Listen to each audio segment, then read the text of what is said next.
Tracking, alerting, protecting. This is WKYT News at 5. It's another blast from Old Man Winter just in time for Thanksgiving. We'll put a track on what to expect heading into the overnight coming up. From the East Coast to Lexington, we are tracking the travel situation across the nation on one of the busiest days of the year. And a man admits he beat another man and left him for dead. We'll show you what happened as he entered a guilty plea. WKYT News at 5 starts now. Good afternoon. We are tracking light snow expected to arrive in part of the area tonight. It could be a bit messy for some people. What kind of impact will it have on holiday travel? Let's check in with our expert, Chief Meteorologist Chris Bailey. He's here with the answers. Yeah, guys, here we are, one of the busiest days, as you mentioned, of the entire year for travelers. We've got two storm systems blanketing the eastern half of the country. The Big Daddy's right along the eastern seaboard. That's our snowstorm into parts of New England. But another little system is right on top of the Bluegrass State, and it is eastbound and down, loaded up with some light rain and light snow. Here is the big winter storm that grazed southeastern Kentucky early this morning, breaking out into sunshine. Anything that was falling in southeastern Kentucky this morning going away very quickly as that storm is trucking it up the eastern seaboard. Now look what's going on here into western Kentucky, where the greens are now beginning to change over to some white. So we're seeing the rain switching over to a period of snow as that clipper dives its way toward the south and southeast, and that will mean that steadier band of rain and snow will quickly overspread the rest of the state. A little deeper this evening into later on tonight. Best chances for some accumulations, light accumulations at that, would be for areas south of Interstate 64. So southern Kentucky, some of those same areas that, a week and a half ago, watching your neighbors across northern Kentucky getting slammed by several inches of snow. Hey, you have at least the chance to put a little light snow on the ground. The best chance looks like it is south of 64 between, let's say, Lexington, Richmond, and down into the London, Corbin, Somerset areas. Guys, that's where I could see at least a local accumulation of an inch or two. We will see how much of that can stick to roadways, though, with temperatures going below freezing early tomorrow morning. We'll have to keep an eye on a slick spot or two. And for areas across northern Kentucky, you're not going to see a whole lot out of this storm. We'll take it a little deeper with the hour-by-hour forecast in about 10 minutes. Thanks, Chris. This affects millions of people. Travelers trying to head to the northeast or leave that area received an extra helping of frustration today. A nor'easter is being blamed for flight delays and cancellations, leaving travelers to find other ways to get to their destinations. Brian Webb begins our top story team coverage at 5. Travel troubles have landed on one of the busiest travel days of the year. Passengers at New York's LaGuardia Airport are scrambling to beat the bad weather. Just seeing what I can do. A nasty nor'easter is making a mess all along the eastern seaboard and as far west as Chicago. There is heavy snow in western New Jersey. New York City is expecting several inches before tomorrow. Anytime we're faced with the possibility of accumulating snow, we bring all hands on deck. We have 12-hour shifts. The Thanksgiving storm is putting a wrinkle in millions of travel plans. Hundreds of flights have been canceled across the country, most of them scheduled into or out of New York City's airports. But many Americans are avoiding the airport altogether. Amtrak is expected to break its record for rail travel this holiday. Sometime I fly, but not today. This is not today. And with gas prices low, AAA says 40 million Americans will be hitting the road in their cars this weekend, the highest number in 7 years, assuming, of course, that the road is plowed. Brian Webb for CBS News, New York. Most major airlines are waiving flight change fees to help travelers navigate this bad weather. Well, the flight cancellations and delays can have a trickle-down effect, causing problems for people flying across Kentucky. WKYT's Jordan Valines continues our team coverage live at Bluegrass Airport to show us if the weather's causing any trouble there. Jordan, how goes it? That's right. The Bluegrass Airport is certainly busier today because of holiday travel, as well as the delays because of the weather that we're seeing up north. Now, along with the thousands of flights that have been delayed throughout the nation today, there are also several delays here at the Bluegrass Airport. The flights flying out of the Bluegrass Airport that are currently delayed include those to Charlotte, Houston, and Chicago. And the incoming flights that are delayed include those from Knoxville, Chicago, Detroit, and Houston. Now, this afternoon, we spoke with one woman traveling to Florida who said so far her holiday travel experience has been a smooth one. We left Hamburg area about 4 o'clock, and we've checked in and ready to go through security. So it's been real great. Now, at last check, no flights have been canceled out of Bluegrass Airport. Live in Lexington, Jordan Valines, WKYT. And while many people will fly this holiday weekend, even more will drive. AAA estimating that more than 41 million will hit the roads between today and Sunday.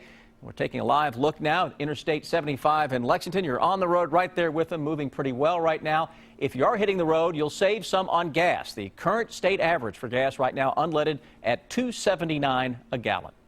With the possibility of some snow overnight, Lexington's streets and roads crews hit the pavement this morning. Truck drivers began laying down salt brine on roads, bridges, and overpasses and other slick spots ahead of the precipitation. The deputy director of streets and roads says the salt brine is cheap and he says very effective. It's a really low-cost, proactive treatment. It does not dip into our salt supply, and it's easy to put out, and one of our best snow and ice fighting tools. Hopefully the salt brine that's on roads now will be effective for the next 3 days. His family says he was beaten so bad he could have died. Today, the man responsible, Jason Gambrell, pled guilty in the beating of Derek Kissee. He was found near death under rocks at an old quarry in Rockcastle County in July. WKYT's Phil Pendleton shows us what happened during the hearing. This is where Derek Kissee was found on July 16th. Police told us that he was found buried under some rocks, and his family tells us that he would have died had it not been for the 2 people who found him that night. I just done it, and I'm sorry. That's the voice of Jason Gambrell, who this morning pleaded guilty to an amended charge of first-degree assault after he was initially charged with attempted murder for hitting Derek Kissee.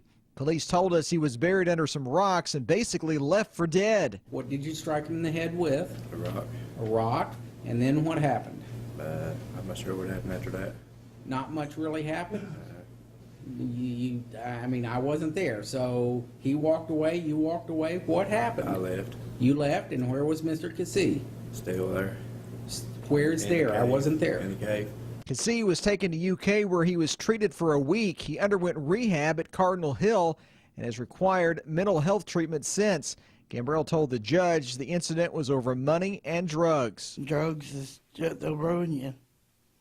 And I hate to see my son go to prison, and I know that he said that he was on them, and maybe it might have saved his life. Derek Kissee did not have much to say after the court hearing, but we did have an opportunity to sit down and talk with him afterward, what he had to say coming up at 6 o'clock. But for now, in Rockcastle County, Phil Pendleton, WKYT. Gambrell was also ordered to pay restitution to cover Kissee's medical bills. He will be sentenced next month. A man accused of scamming investors out of more than $1 million went to court this morning. Police say that Kenneth Thomas committed the fraud using his company Retire America. 3 other people charged in the case were also part of the hearing. WKYT's Sean Moody shows us what happened in the courtroom. Attorneys for all the defendants in this case entered not guilty pleas at this morning's arraignment. Kenneth Thomas is charged with theft by deception and fraudulent and other prohibited practices / securities. Police say he defrauded investment clients out of more than $1 million through his company Retire America. His attorney entered a not guilty plea. Police say Thomas's secretary, Shannon Hurst, falsified paperwork. She's charged with theft by deception. Her attorney entered a not guilty plea for her. 2 other people, Philip Ash and Roy Myers, were charged with failure to register as a securities agent. Their attorney entered a not guilty plea. He said after the arraignment that they had nothing to do with the $1 million fraud allegations. They are not involved in any of the fraud allegations or any of the theft allegations, and we believe at the end of this that we're going to get a result that comports with our not guilty plea. And there's another hearing in this case set for January 30th. In Lexington, Sean Moody, WKYT. The judge also approved a request for Thomas to travel to Pennsylvania to visit his mother. Volunteers spending the day cleaning up after another destructive night of protests in Ferguson, Missouri. It was the second night of violence after a grand jury decided not to indict Officer Darren Wilson in the shooting death of 18-year-old Michael Brown. Vandals set fire to a police car, broke windows to Ferguson City Hall, and set off explosives at a car repair shop. Despite the damage, police say it was a better night than Monday. During the day, this is a city you'd like to come and have lunch in. At night, you don't want anywhere near her. I mean, it's a Jekyll and Hyde kind of thing. Today, protesters took their message to City Hall in downtown St. Louis. It's closed today, and 3 were arrested when they tried to force their way in.